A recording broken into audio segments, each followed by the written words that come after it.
मुरली अमृत की धारा है धारा, जो देती दुखों से किनारा।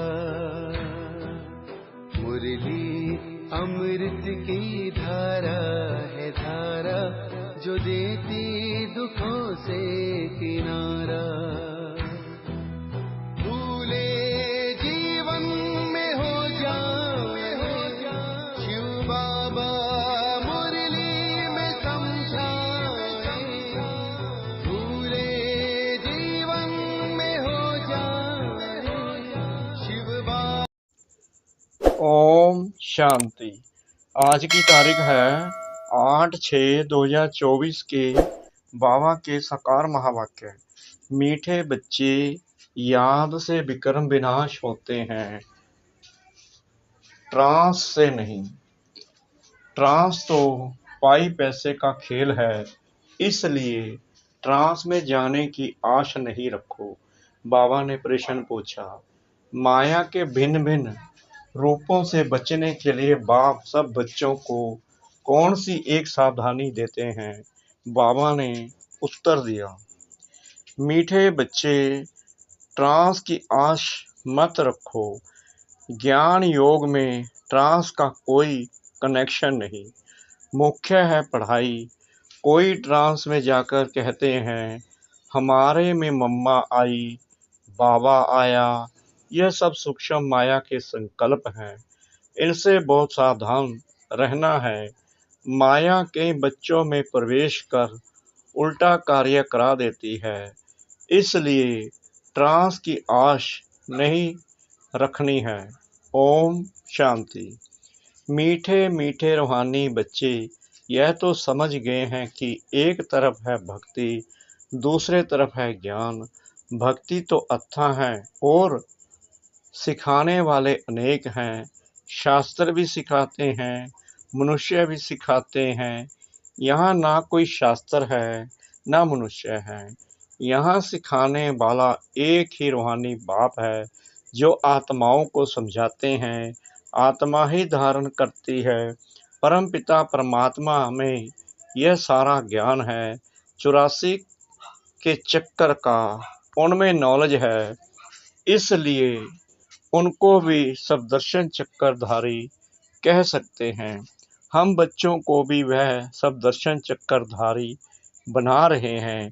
बाबा भी ब्रह्मा के तन में हैं, इसलिए उनको ब्राह्मण भी कहा जा सकता है। हम भी उनके बच्चे ब्राह्मण सो देवता बनते हैं। अब बाप बैठ याद की यात्रा सिखलाते हैं। इसमें हठ योग आदि की कोई बात नहीं। वह लोग हठ योग से ट्रांस आदि में जाते हैं, यह कोई बड़ाई नहीं है। ट्रांस की बड़ाई कुछ भी नहीं है। ट्रांस तो एक पाई पैसे का खेल है। तुम्हें ऐसे कभी किसी को नहीं कहना है कि हम ट्रांस में जाते हैं, क्योंकि आजकल विलायत आदि में जहाँ तहाँ ढेर के ढेर ट्रांस में जाते हैं। ट्रांस में जाने से ना उनको कोई फ़ायदा है ना तुमको कोई फ़ायदा है। बाबा ने समझ दी है, ट्रांस में ना तो याद की यात्रा है ना ज्ञान है। ध्यान अथवा ट्रांस वाला कभी कुछ भी ज्ञान नहीं सुनेगा, ना कोई पाप भस्म होंगे। ट्रांस का महत्व कुछ भी नहीं है।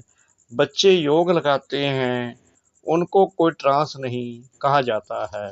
याद से विक्रम विनाश होंगे, ट्रांस में विक्रम विनाश नहीं होंगे। बाबा सावधान करते हैं कि बच्चे ट्रांस का शौक मत रखो। तुम जानते हो इन सन्यासियों आदि को ज्ञान तब मिलता है जबकि विनाश का समय होता है। भले तुम उन्हें ऐसे निमंत्रण देते रहो, लेकिन यह ज्ञान उनके कलश में जल्दी नहीं आएगा। जब विनाश सामने देखेंगे तब आएंगे, समझेंगे अब तो मौत आया कि आया। जब नज़दीक देखेंगे तब मानेंगे। उन्हों का पाठ ही अंत में है। तुम कहते हो अब विनाश आया कि आया। मौत आना है वह समझते हैं, इन्हों के यह गपोड़े हैं। तुम्हारा झाड़ धीरे धीरे बढ़ता है। सन्यासियों को सिर्फ कहना है कि बाप को याद करो। यह भी बाप ने समझाया है कि तुमको आंखें बंद नहीं करनी हैं। आंखें बंद होंगी तो बाप को कैसे देखेंगे? हम आत्मा हैं, परमपिता परमात्मा के सामने बैठे हैं।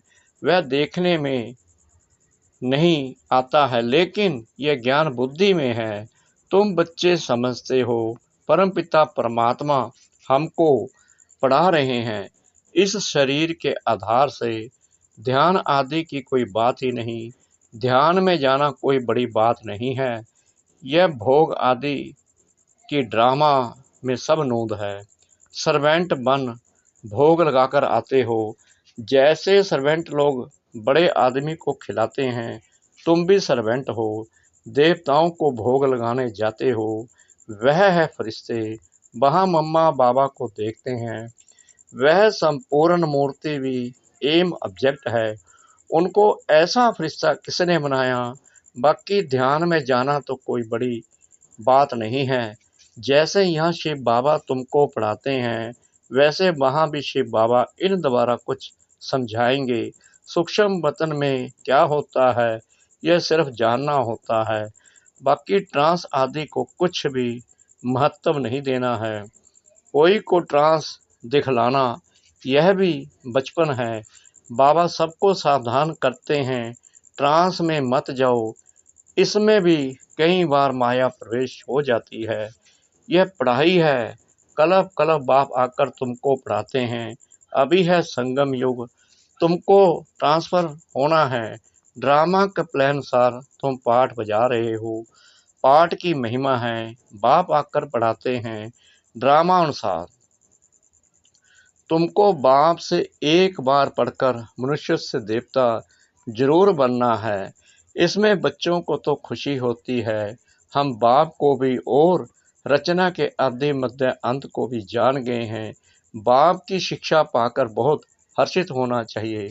तुम पढ़ते ही हो नई दुनिया के लिए, वहाँ है ही देवताओं का राज्य, तो जरूर पुरुषोत्तम संगम युग पर पढ़ना होता है। तुम इस दुख से छूटकर सुख में जाते हो। यहाँ तमो प्रधान होने कारण तुम बीमार आदि होते हो। यह सब रोग मिट जाने हैं। मुख्य है ही पढ़ाई, इनसे ट्रांस आदि का कनेक्शन नहीं है। यह बड़ी बात नहीं। बहुत जगह ऐसे ध्यान में चले जाते हैं, फिर कहते मम्मा आई, बाबा आया। बाप कहते हैं यह कुछ भी नहीं है। बाप तो एक ही बात समझाते हैं। तुम जो आधा कल्प देह अभिमानी बन पड़े हो, अब देही अभिमानी बन बाप को याद करो तो विक्रम विनाश हो। इसको याद की यात्रा कहा जाता है। योग कहने से यात्रा नहीं सिद्ध होती। तुम आत्माओं को यहाँ से जाना है, तमो प्रधान से सतो प्रधान बनना है। तुम अभी यात्रा कर रहे हो। उन्हों का जो योग है उसमें यात्रा की बात नहीं। हठ योगी तो ढेर हैं, वह है हठ योग। यह है बाप को याद करना। बाप कहते हैं मीठे मीठे बच्चों, अपने को आत्मा समझो। ऐसे और कोई कभी नहीं समझाएंगे। यह तो है पढ़ाई। बाप का बच्चा बना, फिर बाप से पढ़ना और पढ़ाना है। बाबा कहते हैं तुम म्यूजियम खोलो, आपे ही तुम्हारे पास आएंगे। बुलाने की तकलीफ नहीं होगी। कहेंगे यह ज्ञान तो बड़ा अच्छा है, कभी सुना नहीं है। इसमें तो करैक्टर सुधरते हैं। मुख्य है ही पवित्रता, जिस पर ही हगामे आदि होते हैं। बहुत फेल भी होते हैं। तुम्हारी अवस्था ऐसी हो जाती है जो इस दुनिया में होते हुए उनको देखते नहीं हैं।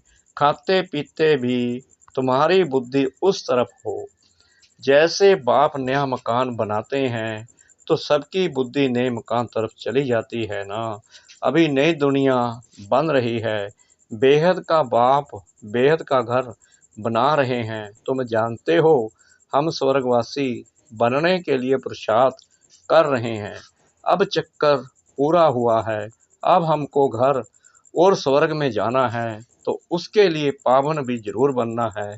याद की यात्रा से पावन बनना है। याद में ही विघ्न पड़ते हैं, इसमें ही तुम्हारी लड़ाई है। पढ़ाई में लड़ाई की बात नहीं होती, पढ़ाई तो बिल्कुल सिंपल है। 84 के चक्कर की नॉलेज तो बहुत सहज है। बाकी अपने को आत्मा समझ बाप को याद करो, इसमें है मेहनत। बाप कहते हैं याद की यात्रा भूलो मत, कम से कम 8 घंटा तो जरूर याद करो।